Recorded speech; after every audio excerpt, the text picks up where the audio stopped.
excited. Okay, recording in My progress. bad. Okay. All right. So, yeah, so as I said, my name is Jeremy Pierson. I'm super excited to be here. I just want to give a shout out to Betty. Obviously, most of you, you all know who Betty is, but Betty is also my mentor. And I've been searching for a mentor like this for so many years because I needed a drug addict hooker that is the only person that could understand me the way I need to be understood because I'm also a drug addict hooker. So that's going to be a huge part of my story. So I just wanted to give a shout out to Betty. Thank you, thank you, thank you, and also to Julian for all these emails that have been going back and forth. You've made me feel so comfortable being here. Thank you, thank you, thank you. And before I go any further, I'm just going to say a quick prayer. I'm going to call on Archangel Gabriel to bring clarity and guidance to my share today so that my share can be of service to others. And I also like to ask that the words that need to be said, and may the words that need to be heard for the highest good of all concerned. And so it is. So, so yeah, so hi everybody. I'm a transformation experiencer. I've had to come out of the closet about multiple areas in my life, from my sexuality to my addiction with meth, alcohol, sex, porn. I've been everything from a ballroom dancer to a drug dealer, from a skeptic to a psychic, and having transformed from dope dealer to hope dealer as a contemporary mystic and spiritual coach, I now help others to discover the truth of who and what they really are. So the title of my talk today is The Freedom to Be Me. This is going to be the story of a contemporary mystic's journey from skeptic to psychic. My story isn't so much a story of a spiritual awakening as it is a spiritual coming out of the closet. And I say that because I had to find the permission to be me. And what I've found is that the only person that could authorize that permission was me. So I identify as a contemporary mystic, which to me means that I have one foot in both worlds. And I'll talk about that in my story. To me, the spiritual is very, very ordinary. It's been a part of my life my whole life. So I was spiritually awake when I was born because I was born into the arms of an angel who was my grandmother. Um, And I feel that my lived experiences give me the ability to bridge that gap between the visible and the invisible. Because of my lived experiences, I'm able to help people see the extraordinary that is, as people were talking about earlier, the unseen, the unknowable. I have this gift to be able to make it something that's extraordinarily normal because I feel like the extraordinary is extraordinary. The supernatural is just supernatural. And so that's hopefully what I'm going to be able to bring for you today. So my story starts out with me in the closet. And what I mean by that is because my parents, I really believe, were only brought together so that I could be given to my grandmother at an early age because I lived with my father's mother early on. My parents used to fight a lot, and when they would fight, I would hide in the closet. And in the closet is where I found my safety, my security, and what I would later understand to be spirit.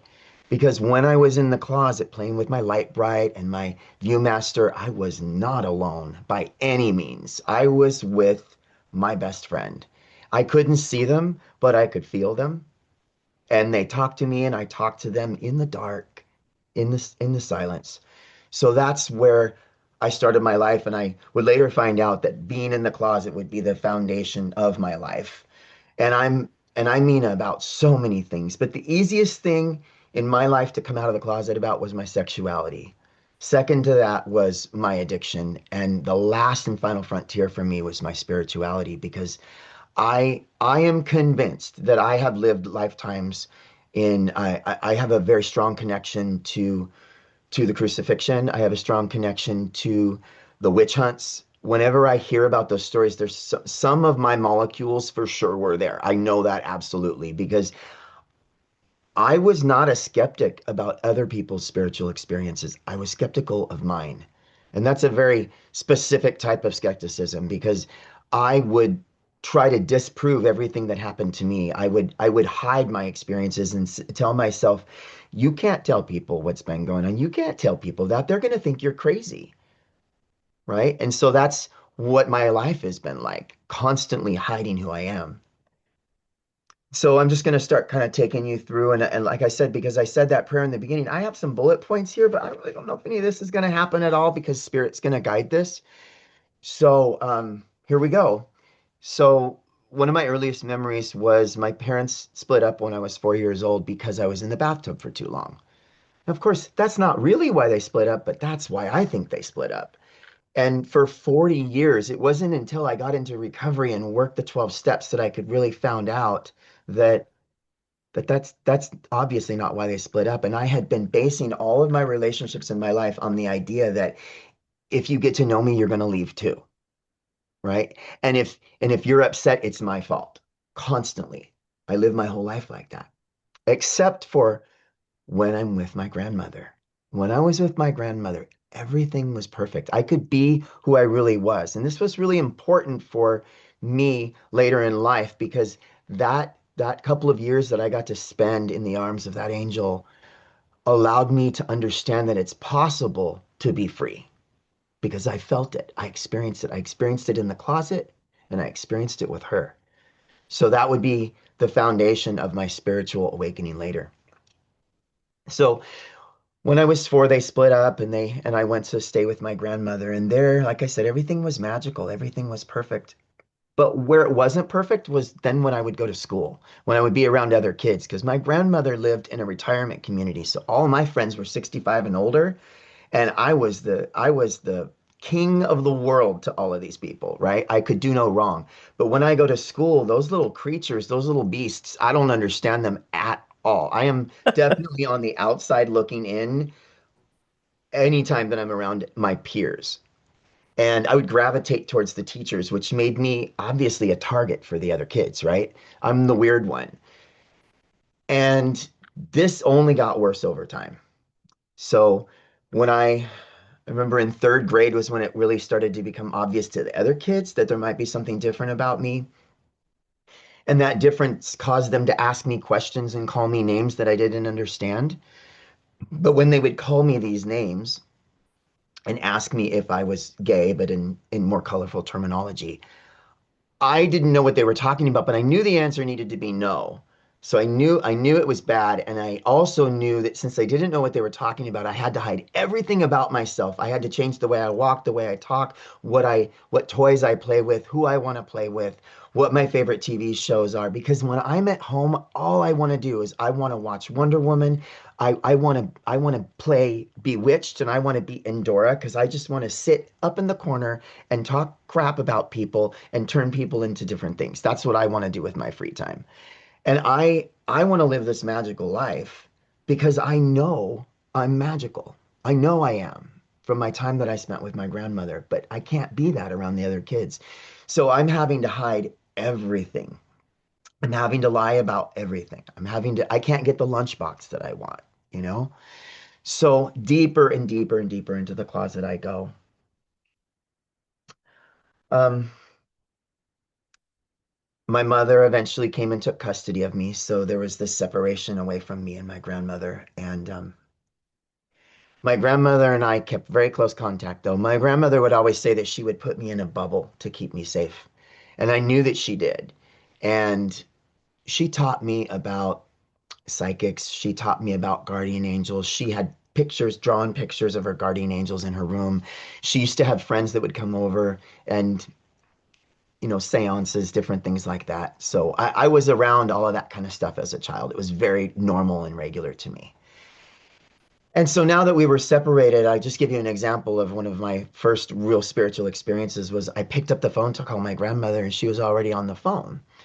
And I remember saying to her, "Wow, I must have picked up the phone before before it rang." And she said, "Yeah, me too." Wait a minute. So neither of us dialed the phone? Nope, neither dialed the phone. We didn't need to.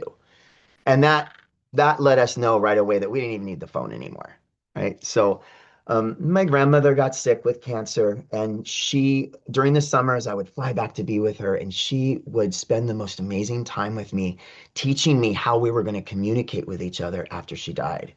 We would lay back to back in the bed, and she would say things like, "This is how it's going to feel. You're not going to be able to see me, but you're going to feel me and you're going to be able to hear me. And we would just have conversations with each other like that. Or she would be in the other room and she'd say, this is how it's going to feel, like I'm in the kitchen and you're in the living room. So that taught me how to continue the communication with her. She also would take me to have picnics at the cemetery. And I didn't know at the time, but we were having picnics on her burial plot. And I wouldn't know that until years later when I went to go there for the funeral. And sure enough, I already knew where to go. And it was already happy memories to me. So, and my grandmother's with me right now. And I just want to acknowledge her and say thank you, thank you, thank you for making death not a scary thing for me and for teaching me your phone number forever. And those experiences are what qualify me to be able to share with other people that are trying to navigate grief and learn how to communicate with their loved ones. It's something that I feel to be one of the greatest honors of my life to be able to share that with people. Um, so let's see, where do we go next? Okay, so next I'm going to talk about how addiction came into my life. So addiction, oh, I forgot to set my timer. Okay, well, I'll just keep going. So addiction was my way of numbing the fact that I couldn't be me. And it also was my way of being able to feel free enough to be me. So addiction, substances, sex, they gave me this ability to be okay with myself in either case. So in some cases, when it came to sex, being gay, back in the 90s, is I learned that I could be out of the closet as long as we were in the closet when we did it, right? It wasn't something that we could do out in the open.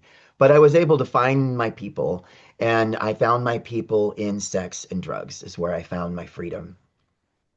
Although we still had to hide everything about who we are. So the first thing I came out about was my sexuality, and I went deeper and deeper into addiction after that.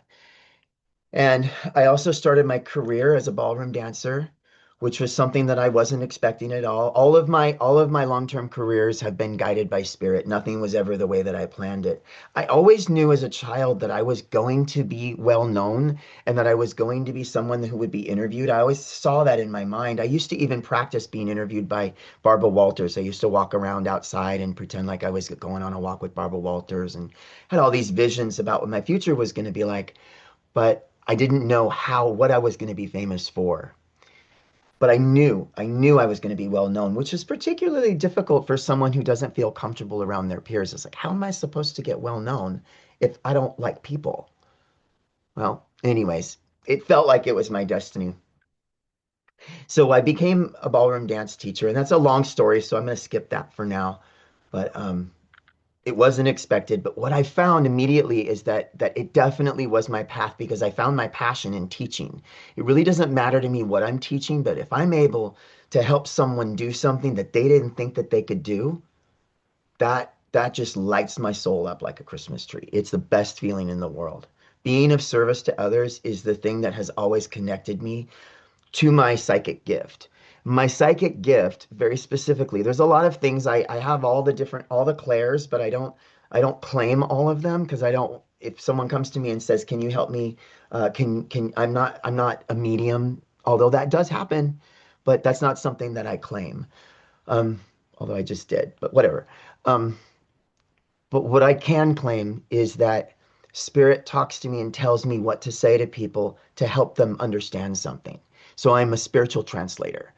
So as a teacher, someone can't understand how to do something, and I'll see images or I'll know things about them that give me exactly the right thing to say so they can understand it. And often I don't even understand what I'm saying, but they do. And I knew what was going on. I knew I was having a psychic experience, but I was still hiding behind the teaching. I was just letting everybody think I was just a phenomenal teacher, which, by the way, I am. But because of spirit channeling through me, that's what makes me such a great teacher. And of course, I couldn't tell people that. Well, I probably could have, but I didn't think that I could. So even as a teacher, having found my gifts, I still went deeper and deeper into the closet, hiding behind it. And addiction took over, and addiction eventually deteriorated my ability to be a good teacher to the point that I had to have intervention. And the intervention was in the form of Archangel Michael. So I remember one night I was sitting in my room and the electricity had been turned off, the phones had been shut off, and that was back when we had landlines. And my roommate had been invited by the police department to stay with them indefinitely. And I was desperate because my drugs were gone and everything was falling apart. And I remember I looked up and the ceiling opened up and there was a bright light and in came what I called an archangel. It was just in the shape of a winged creature, but it was black and dark. And it was really intense and I was scared, but didn't feel like anything bad was going to happen to me. But it was definitely an intense experience and it just wrapped itself around me until I just melted into nothing. And when I woke up, I was clean and sober and I was able to get up and go to work and try to get my life back together. I'd like to say that I stopped using at that point, but I did not.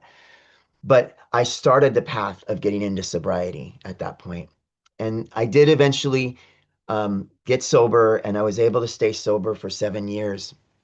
And in those 7 years, I continued my spiritual search. I devoted my life to God. I became an ordained minister.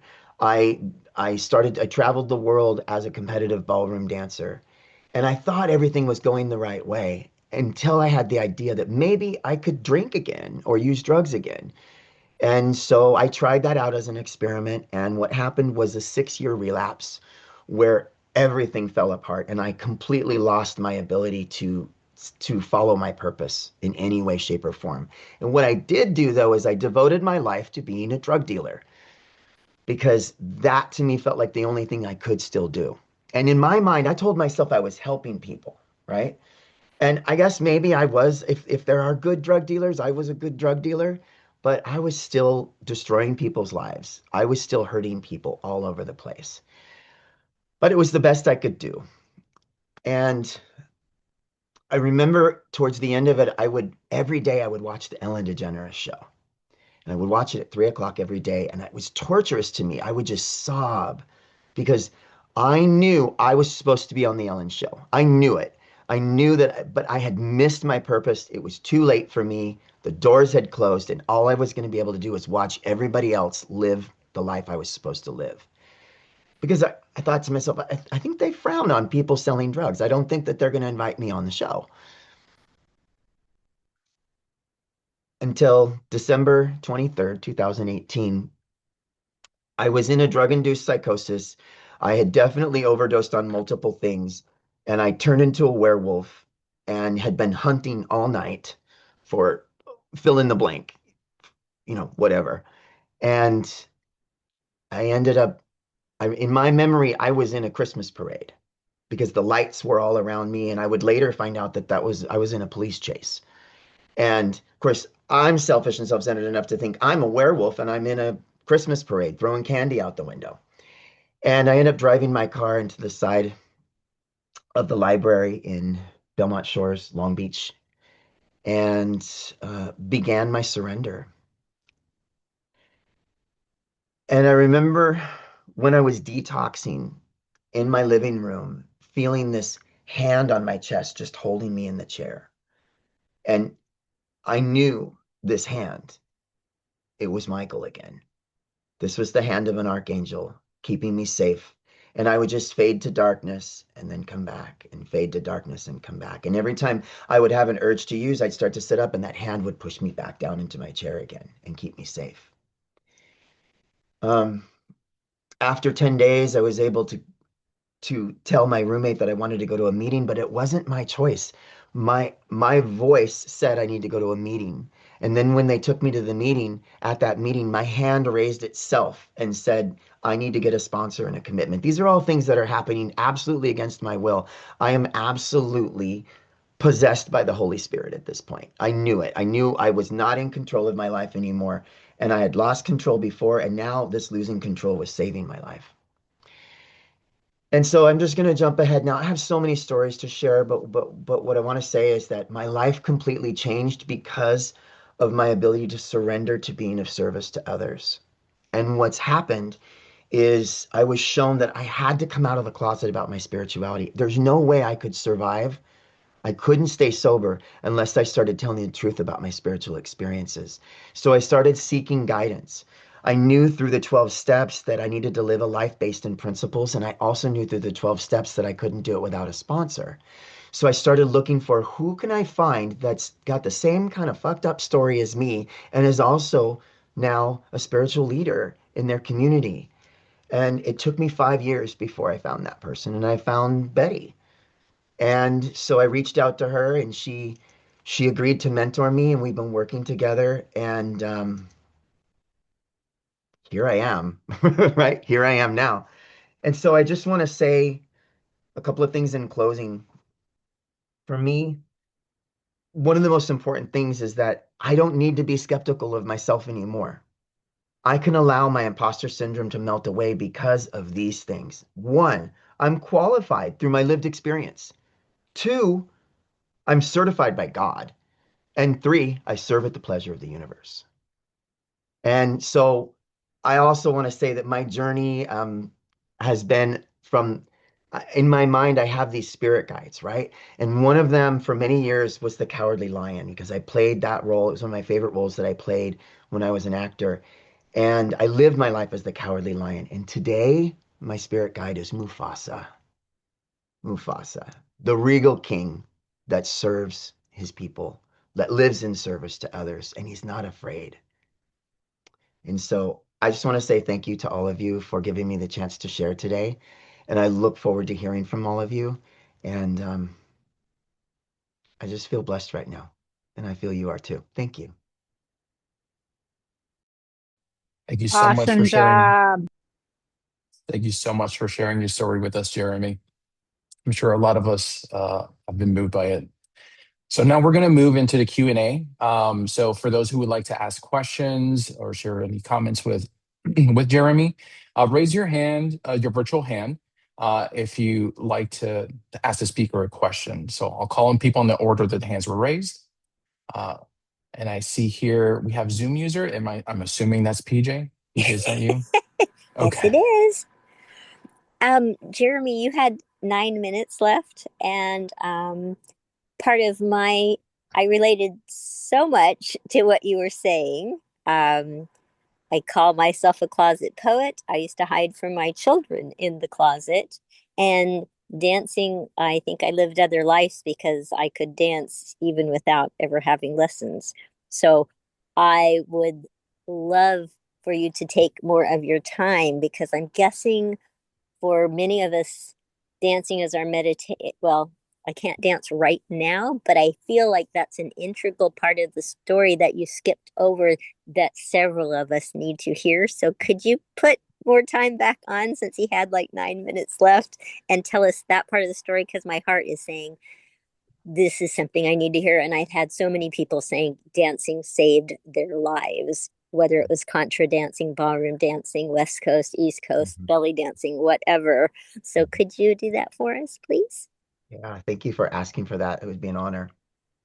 Um, yeah, so so how dancing came into my life was that I didn't feel comfortable as a dancer at all. I was very insecure, but I had a talent and I didn't know that I had a talent. And I was an actor and a singer, and I was getting cast in all these roles that I had to dance. And the ultimate one that made me push forward to take dance lessons was I got cast as Baby Chan in West Side Story. And obviously that's a major dancing role. And I made it through the auditions just by just mimicking what I saw, just by, they would show me something and I could do it. But I had no idea what I was doing. And at the first rehearsal, they started saying, we're going to do a kickball change and a chasse and a pirouette. And I said, you're going to do a who to what? I have no idea what you're talking about. Right. So I went up to the choreographer and asked her if I could take lessons from her. And again, this would be the beginning of my journey of we do it through mentorship. Right. So I asked her for lessons and I just fell in love with it. And one of the amazing things about it to me was that my parents didn't pay for my dance lessons. I used the money that I was saving to buy a car to pay for my dance lessons, and I guess they just didn't think it would pan out. And all you have to do is tell me that what I want to do won't pan out, and I'll turn it into a 30-year career. That's it. That's that. So but what I want to say about dancing, what I've learned as a dance teacher, and by the way, I'm in the process of writing a book called Lessons from the Dance Floor, and it's just spiritual lessons and life lessons in partnership and connection. Um, I always like to say that anybody can learn to dance. If you can walk, you can dance. And I learned that the only thing that ever got in my way was my thinking and my insecurities. But through dancing, I originally wanted to be a psychologist. But through dancing, I was able to find that we can help people to express from their soul because dancing really is the soul's expression. But I find that dancing with partners is a whole nother thing because it's one thing to be able to dance by yourself and it's another thing to be able to dance while you're holding someone or touching someone. All of those insecurities come up there too. So the lessons that I've learned as a dance teacher, what I get to learn about couples, when I get to teach a couple their wedding dance, it's just these things are just such a deep honor to me. So yeah, I became a ballroom dance teacher totally unexpectedly. I was at a party. It was a house party, and one of my friends was feeling really insecure and he wouldn't dance. And so I thought, well, I can show him a few things. I've been taking some dance lessons. So I took him into one of the bedrooms and I was just showing him a few moves, trying to help him feel a little bit more comfortable. And someone was around the corner who was one of the angels in my life because this was a person that came into my life, connected me to ballroom dancing, and then disappeared. Um, so he was watching the whole thing. And after my friend went out and started dancing in the living room, this person pulled me aside and said, you're one of the most natural dance teachers I've ever seen in my life. You need to check out the training program at Arthur Murray's. And I said, I'm not going to be a dance teacher. I'm going to be a psychologist. And he said, well, just come and check it out. I said, okay. So I went and I checked out the training program. And 2 weeks later, I dropped out of college and became a dance teacher and started my career. And did it bring you a lot of joy? Because I hear people say they can't meditate, and I quickly learned that dancing was the best meditation for me because you could only be present. If you Mhm. ego or anything else got in your way, you're going to fall on your butt or step on somebody or whatever. And also, you can learn so much about people dancing with them, if they're controlling, if they're free spirited, if they're loving. And for a while, I believed that love was the answer to every question. And if that didn't work, dance. And if that didn't work, sing, pray, and laugh. And I would write poetry, of course, about dancing. So thank you. I just think there is probably at least 8 to 10 of us that need to hear that. And do you still dance? I do still dance. I don't dance as much as I used to, but I do still dance and I do still teach private lessons here and there. But for the most part, I've transitioned into I work in treatment for substance use, and I also am a spiritual coach. So I've transitioned mostly to that. But I do still teach an occasional dance lesson. Yeah. And it does still give you joy, right, to go Oh, dancing? it will always give me joy. It will always Okay, give me joy. I'll thanks. share a quick little story too, and then we'll go into some other people. But um, I was at a training for teachers one time, and we were doing this exercise where so the women had blindfolds on, and we were doing this change partner thing around the circle, and so as they were doing that, I remember one person, when they got to me, as soon as I touched her, she shouted out, "That's Jeremy." And all the other women said, "Oh yeah, we know when it's Jeremy." And I just wanted to say that because I feel like when you touch a person, you can feel their soul. You can feel their intentions and their purpose. And so I just wanted to share that. Thank you. Mhm. Excellent. Thank you so much for sharing that. Next, we got Cynthia. I thank Jerry so much for your life story. That some parts were hilarious, especially with the kids, because I work with kindergartners. So I totally understand everything you said. Your relationship with your grandmother touched my heart so much because I have a similar relationship with my father's mother as well. And there was a lot of things that she taught me on the spiritual side and the spiritual level. Um, and when you were talking, when she was explaining, back to back and in another room, that was just beautiful. So I have two questions. One, when you fell into your addictions for whatever reason, you felt comfortable being yourself, or the reasons you gave. Did your grandmother communicate to you and tell you that that is not the right path, or that would be a harmful path or a harder path? Did she communicate you and try to help you get past that or to move beyond that? Um, I was just curious about that. And two, did you ever make it on the Ellen show? I'm so glad you asked that. So those are really great questions. So first of all, so no, she didn't ever do that. That wasn't her way of guiding me. So she was always with me. I never felt judged by her. And so she never left my side. I always was in communication with my grandmother, and she never talked to me about not doing drugs or anything like that. It was always just love, just love. There was love and guidance and I love that. support, and I was never alone. And I'll tell you that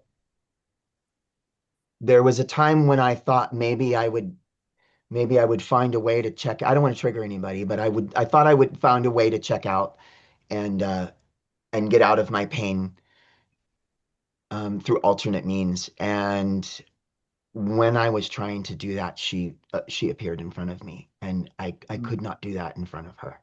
So Oh, that is how she would guide me. She would appear to me, or I would feel her, or I would smell her, or I would hear her, and I couldn't, and it would stop me from doing things or guide me mhm. in the right direction. Just her simple presence is all I I love would need. that. And also, when she died, I had promised to be with my grandfather for the summer. She made me promise that I would still go back and see him. And so I did, and we went on a trip that summer. And when we went on the trip, we walked into a restaurant, and she was the hostess. She was standing there. And my grandfather and I were looking at her. She was wearing her clothes. It was her perfume. It was her in living form. And my grandfather said, "This is really hard for us because my grandson and I lost his grandmother about a year ago." And she put her hand on my shoulder and she said, "She would be so pleased to see the two of you together." And then she walked us over to our table, and we were just crying. And the waitress came over and asked what was wrong. And when we told the waitress what happened and that the hostess looked just like my grandmother, she pointed over to the teenage girl standing at the front desk and said, "Her? She looks like your grandmother?" And then she said, "No one that matched that description worked there." Oh my gosh. Hmm. That's beautiful. Yeah. And the Ellen? And the Ellen Show. And so, yes, so no, I was never on the Ellen Show, but I can say that being here right now is fulfilling that purpose. So thank you for asking that question. And also, thank you for being my Ellen. Oh, I loved it. Loved everything you said. Thank you. Thank you. Wonderful. All right. I see that Michael has his hand raised. So, Michael, would you like to ask a question? Jeremy, it's so awesome to meet you. Sorry, my lighting is a little off. I'm in a different room than usual. But wow, your story has really touched me. Um, I absolutely love what you said too about service to others. Somehow I started teaching people how to play frisbee at a local park, and it's when I see a kid that says that they can't do it, and I just have them put their arms out like a gator chomp. I'm in Gainesville, and they catch it, and their eyes light up, and it's like a whole new personality comes out, and they're on top of the world. It is like the best feeling in the world, just to see somebody thrive, especially when they weren't thriving before, and like know that like I'm a catalyst that like helped make that happen. It really Mhm. is. And like to hear you say that, it was just so reaffirming. So thank you so much. And so my question is, so when I was a kid, um, I had an uncle that was just like a really wonderful person, always very kind to me. He was very good to my mother too, and my mother had an abusive mom. And so he would like take her sailing and stuff, and so get her out of that environment. And so I always appreciated him for that. But he died when I was relatively young, and he came back to me. And so when he came back to me too, he came in like I saw his face. Like I just woke up one night and his face was in front of me, like a few inches away. And it was all golden, and then like the rest of his body behind was a golden mist. And some people ask me, how do you know it wasn't a dream? And I said, because I spent the rest of the night curled at the other edge of my bed, like just wondering what the heck happened to me. But when you talked about your grandmother, I I actually kind of tuned out. Like, unfortunately, I tuned out for a second because it just reminded me so much of my uncle, and I was just so moved. Because I it felt like it maybe was the same or similar kind of connection. And so my question is, because I would love to connect with him more. And like sometimes I feel like I've felt his presence at times, especially when I did it was just a YouTube Life Between Lives meditation. Like after that, I felt like just so calm and relaxed that I felt like I felt his presence. So I'm sorry this is a little I probably made the question a little bit too long-winded, but I was just really curious if there's something that you do or just some way that you're able to connect with your grandmother, because I mean that relationship is just so incredibly beautiful. And thank you so much for everything you shared. Yeah, thank you, Michael, for your questions and for everything you've shared. Yeah, so the answer, yeah, I've got a lot of stuff I could say to that. First of all, um, is absolutely what's happening to you. And when you said you tuned out, I think you actually tuned in is what happened. And that to me is the answer to your question, is that the difference between what I'm doing and what you're doing is that I believe it and you discount it. And so that's what my journey of skeptic to psychic was about, is I just stopped saying it wasn't happening. And so rather than I miss you, I say I experience you, or I'm with you, or I feel you, or I hear you, or I know you're here, instead of I miss you. And any time that I want to communicate with my grandmother, I just declare it so. I'll give you a quick thing that happened to me recently, is that so when I was little, my grandmother used to say this thing to me and it would just make me laugh. She would say, "What do you say, Sam?" And she would make her teeth whistle when she'd do it. "What do you say, Sam?" Like that. And I loved it. And I would just crack up. But I forgot about this for over 40 years, completely forgot about it.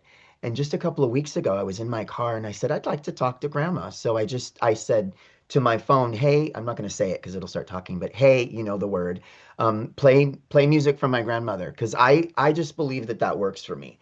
So I say that, and then it starts to play Wind Beneath My Wings. And I thought, well, that's awfully touching, but a lot of people, that's their song for their grandmother. So I need something a little bit more specific. And so the next song was a song by Olivia Newton-John, and the name of the song was Sam. So all I have to do is believe it and ask for it. And to me, that's how I make the phone call to my grandmother. I just say, I'm calling you. And I then believe whatever happens next. So that's when I'm placing the call. And when she places the call, it's just anytime I'm thinking of her, there she is. It's just a matter of deciding it's true. I stop saying that my imagination isn't real. That's not true. Imagination is the beginning of everything. So imagination is absolutely real. The worst thing we can ever say to children is it's just your imagination. It's all your imagination. So believe in it, believe in it, believe in it. Say it's true because you feel it. And let your spiritual experience be there. It doesn't matter if it's a dream. If someone says, "How do you know it's not a dream?" I don't know it's not a dream. It doesn't matter.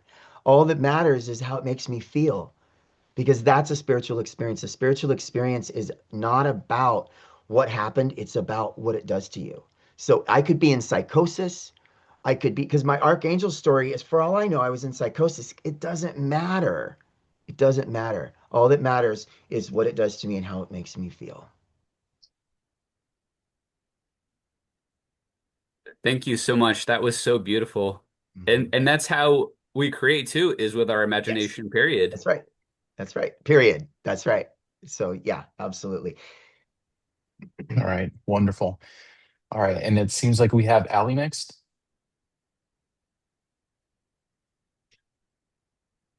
Hi there. Thank you so much Hi, Ellie. for speaking on this. I really appreciate hearing your story and your journey. And I want to just circle back to the um, Ellen topic, simply because I feel like the society we're in conditions us to believe that fame is how we complete our mission on earth as Mhm. spiritual beings. And yet, some of the most amazing people I've ever met on this earth have been unknown to many, just Mhm. very quote unquote ordinary people.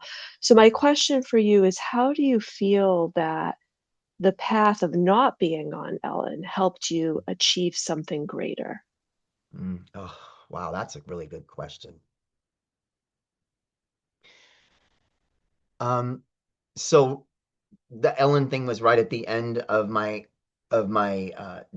addiction, and the being somebody who can sit with one other person and walk them through a process of taking them to a spiritual awakening, is which is what the 12 steps gave me the ability to do through sponsorship, has given me the greatest sense of validation and fulfillment that I've ever had in my life. Nothing has ever touched me in that way, that I to be able to just sit with another person and be a safe place for them while they open up and share about things that they didn't think they could ever tell anybody, is the greatest honor I've ever experienced in my life. And once I experienced that, that whole thing about needing to be famous, not only did I not need it, but it actually started to happen. Because now, in my community, I'm known everywhere I go. When I walk into a room, people are happy that I'm there, and it's for the right reasons. It's because I actually care about these people. I felt the same way. I was nervous about coming to here until I logged on, and Betty reminded me that this is a bunch of people that want to hear your story and are good, kind people. But now I have this feeling that everywhere I go, there's that connection. So not be, and I feel like if I had been on the Ellen DeGeneres show, it would have took me probably a whole different direction. Mhm. So, and I'm at this point in my life, I am grateful for everything that's happened. It doesn't mean I like everything that's happened, but I'm in a position in my life now where I don't want to change anything about my past, because the stuff that's been the hardest for me, those are the things that I get to use to help people. Mhm. Thank you. Thank you Yeah, for thank sharing. you, Ali. Thank you. Thank you. All right, wonderful. And it seems like Colin has a question.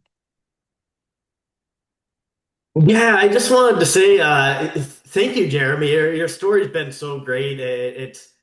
You're really brave for like talking about all that stuff and coming out of several closets. I know it's really difficult. I'm actually gay too, so like I totally get that. I had to deal with every time I even say that, it feels like I jumped out of an airplane, but Yeah, I know.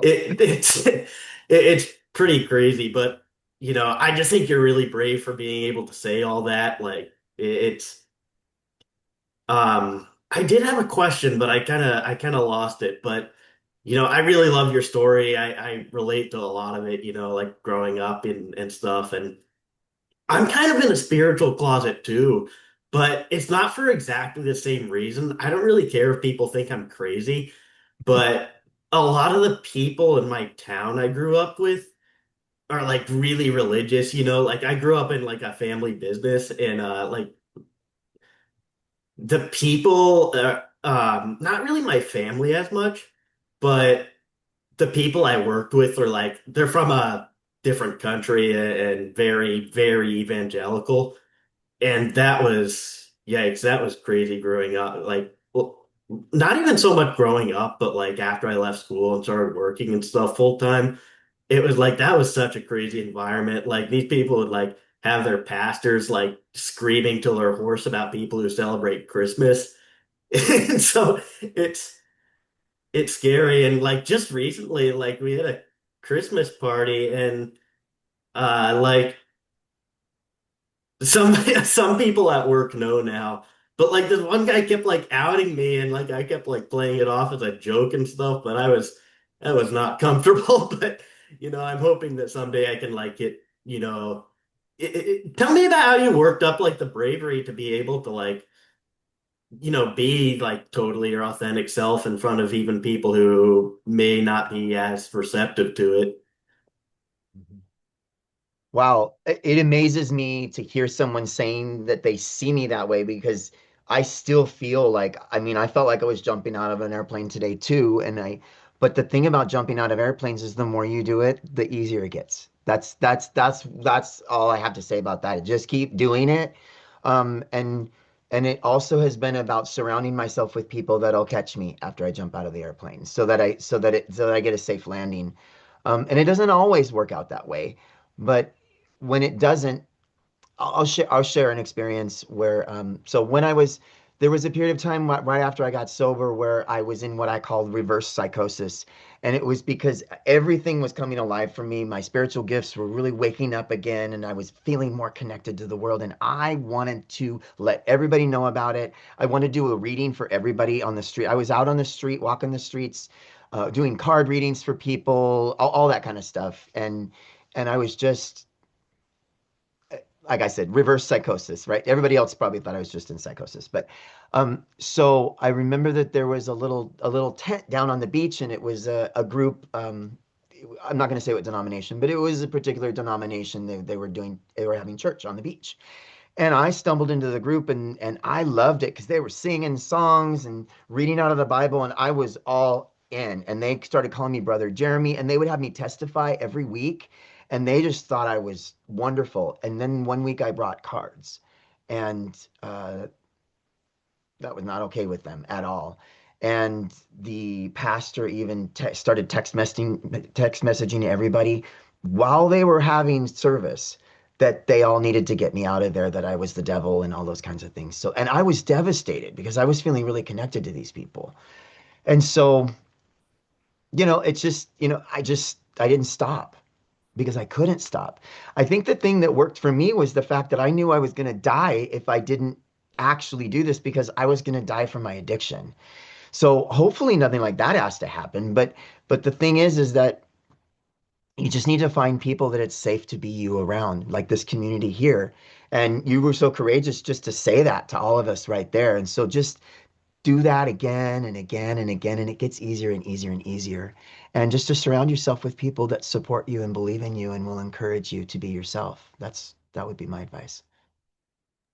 Yeah, thank you so much, Jeremy. You're welcome. I don't want to speak for everybody because, everybody believes personal, but I don't really think anybody here believes in condemnation. I love this group for that.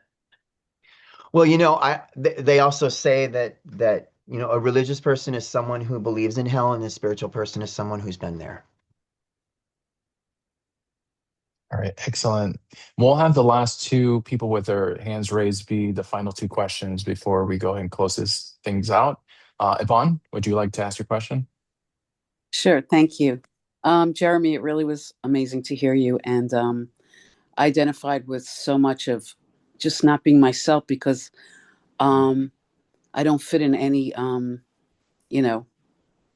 what's the term? Anyway, there were two things I just wanted to mention and ask you about is I'm a writer and a performer, and I was going to move to California like a lot of times, and my spirit guides would not let me. I was blocked every single time. And I went to college with a lot of people that had some, level of fame and, that kind of success. And that was not my path. I have a story, I won't go into it, that prevented me from going. It's crazy. Recently, in the last 2 years, my patience has been tested on a level, I'm sober 36 years, on a level that's beyond. Congratulations. Thank you. That's a big deal. I've been tested, and I've been very frustrated at times, even though I know I'm being led, and I have contact with my mother. And at one point, about 2 years ago, I was very low on money, and I was like yelling at the universe or whatever. And I I know it was crazy. And I was like, I don't want to be here anymore because I literally needed money very badly. And I took a nap, and I had a dream. I'm going to cry, where my mother held me. It felt very real, was real, right? And she said to me, "It's not your time yet. It's going to be okay." Yeah. And I woke up, it was like, it was amazing. So of course I got a job that I needed 2 days later. And of course, you know how it works. So, but the thing is, I know I'm being led. I have, I could tell you all the things, but I'm still in the patience era. I want to move. I'm having landlord, I have to wait everything out. I don't know where I'm moving. I need more money, whatever, blah, blah, blah. I have creative stuff happening. you Mhm. know. And I wonder, my question is, have you ever had to have so much patience? You Yeah. know, like, what do you do? Like, I Yeah. know I just have to keep going, but Yeah. sometimes it's so hard. And what do you Yeah. do in that situation? Yeah, well, I have to hit bottom with anything in my life. Uh, So, until I'm miserable enough, I won't change. mm-hmm. Um, and then you would think that knowing that would help, but it doesn't because I still don't know where the bottom's going to be. But at some point, it became very clear to me that that my life was being divinely guided. And once I really could see that, then I knew that the surrendering part was always the key. And so, when it comes to manifesting something, right, we've got three parts to it. One is clarity, the second part is letting it go, right? And to me, that means like when I order something on Amazon, I don't run out on the porch and start looking at the clock, right? It's like once I place the order, I Right. assume it's coming, and then I start moving my Mhm. furniture around to make space for it. So I learned to channel my energy into preparing space for something or making the changes that would support whatever I'm asking for, because I need to do something with my nervous energy because I also decided that my nervous energy was also divinely guided. So that impatience was really just energy that I needed to use in some way. So if I learned to align my energy with whatever it is that I'm wanting, then I can use that nervousness to create a better space for whatever to come, and then just decide that it's coming. And I don't entertain. I still have all the thoughts that go against it, but I don't feed the thoughts. I just decide that thought's only there to remind me how important this is to me, but it's not really a thought that supports me aligning my energy. Does that make sense? A lot, Okay, yeah. a Yeah. lot. So that's what you so I'm constantly impatient, but I just channel it into creative energy and say, okay, I'm going to take this impatience and I'm going to just, move the furniture around or get rid of stuff that's in the way or just do everything I can, following the law of inspired action, right? What I'm doing. And thank you for that Amazon analogy. Was Yeah, yeah, yeah. Yeah, perfect. those practical analogies really help for me because Yeah, once I place the order, I just assume they're going to bring it because they have so many times before. And right. and sometimes they don't, and it's no big deal. I just place the order again. Thank you so much. You're welcome. Thank you, Levon. Wonderful. And then we have Donna with the last question for today. I am Donna, and Donna, pardon. I like your Jeremy. I like your spirit animal. One of my spirit animals is Dumbo, Oh, yeah, that's a good one. but I have two others, and my cat looks just like one of them. He's a black cat. Anyway, I identify as a Christian Mhm. because that's the way I was raised. Yeah. Um, but I've experienced a lot of pain in the church. And um, for instance, recently I was blackballed from a Christian church locally that I used to go to because I was trying out an alternative Mhm. church. And then I went to theology school in Washington, D.C. last fall, and I found out way more contradictions in the Bible than I knew before. And I kind of had a Yeah. faith crisis. But 30 some years ago, I had a psychotic break when I was 18, and my addiction story is like it's kind of weird because my addiction throughout my life has ebbed and flowed. Like when I was young, almost immediately as a teenager, I got addicted to gambling, and then my life started going better, and that kind of went away for a while, but it came back with a vengeance. And so I have like I've experienced, things where I've kind of like tried to hide my life from people, like you were talking about being in the closet in several different areas of your life. And most of the time I try to be completely open to whoever I'm talking to about the things I've experienced. I was recently married, going through a divorce, and I would tell my wife, you live in all these different compartments and you hide your life from people And I was trying to encourage her to be more open, like I perceive myself to be. But then I realized that when I open up like that, I get hurt. Mhm. So what do you do to avoid the pain of being so open? Mm. Wow, what a question. Well, I think, you have to have your magic feather, whatever that is, right?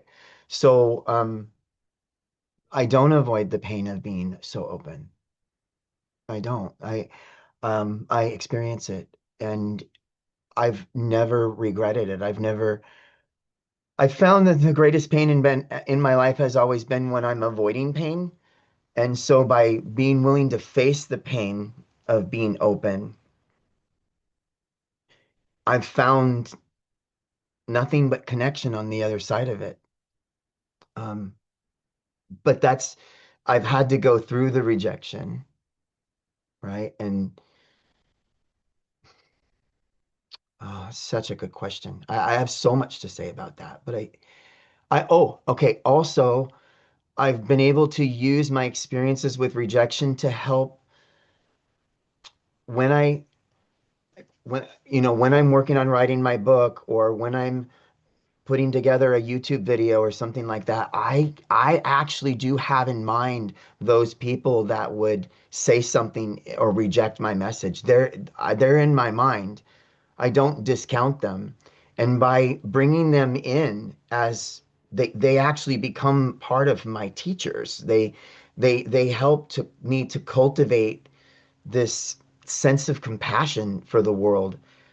Um, I've been through a lot of pain. I've been through a lot of pain and I don't avoid it anymore. And again, I'll just say having support is the key, is to make sure that I have support so that when I do experience rejection, um, that I don't have to do the spiritual bypassing that so many people do. Is, oh, rejection is protection, give it to God, it's fine. No, that's not how it feels. Rejection is protection. I do need to give it to God, but it also hurts. And I need to have people that I can call or sit with and say, I'm in so much pain right now.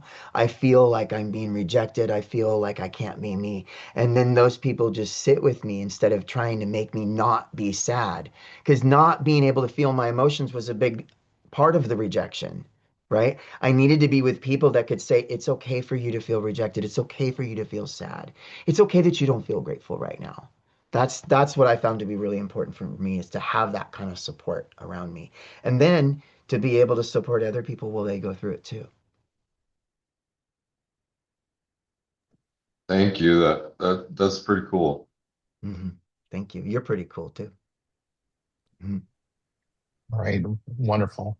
Well, Jeremy, thank you so much for everything that you shared. I don't know if everybody else is feeling it, but I feel like we're all very much connected in this moment. For those that want to know more about Jeremy, he did post some links in the chat, so please go in there. It seems like he has a link tree in his Instagram, so feel Mhm. free to go ahead and follow.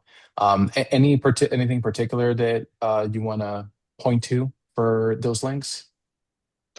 No, the Instagram is just the easiest way. You can contact me there. I'd love to talk to anybody. Um, on the Instagram, through my link tree, you'll get links to my YouTube channel, my Facebook, my Instagram, as well as my email. The email is info@jppracticalspirituality.com. I don't have my website up yet, but I have the domain, so soon there'll be a website up. So just use the link tree for all of that information, and you can find everything that you're going to need on the Instagram. And my YouTube channel has a lot of videos. So if you want more of what I talked about today, check out my YouTube channel and my Instagram. Ark, would you Wonderful. call and make sure that gets in our Discord thing? Pardon, what was that? Can you put his links in our Discord, whatever WhatsApp In the thingy, WhatsApp? Yeah. Yeah, so that no problem. it can't cut and paste easily? We'll pardon me. Yeah, we'll be sure to go ahead and add that in there. Thank you Jer- for that, Paula. I fall into that category too. I have a difficult time with technology. I hope you'll come visit us again sometime.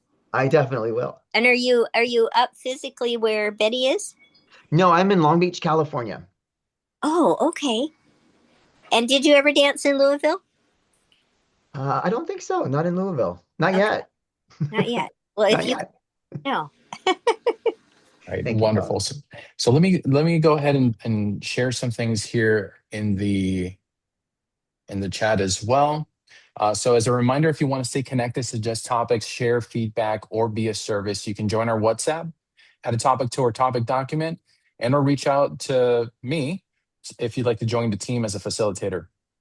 Links on how to take advantage of these opportunities are being reposted in the chat. So I already put some of those in there, as well as some of the other ones. If you also, just as a gentle reminder, right, if you're navigating through a tough season, please know that you're not alone. Your well-being matters deeply to this community. And so if you're going through some sort of personal crisis, there is a link in there with some resources with where you can find some professional help. Otherwise, I do heavily encourage anybody who has access to the WhatsApp group to join it and reach out to somebody in the community. We're all very eager and willing to help each other out. So, and I think with that, we are going to close. Again, thank you, Jeremy, and thank you everybody who had questions for creating this session today. I'm sure that there is a lot of healing happening here. Just as a reminder, we do have a meeting on Tuesday. That's going to be at 7 p.m. Eastern. That's going to be shares. And then on Wednesday, we have the A Course in Miracles session as well. All right. And then perfect. All right, everyone. Well, that's it. Thank you so much. Enjoy the rest of your day. And Happy love you New all. Year, everyone. Bye. Happy Thank New you, Year. Jeremy. You're awesome. Bye, Have a great everyone. Thank you, every day. Art. Thank you You so did a much for great having job me. facilitating. Thank you, Art, Thank for you. facilitating, Colin, for co-hosting. Fantastic.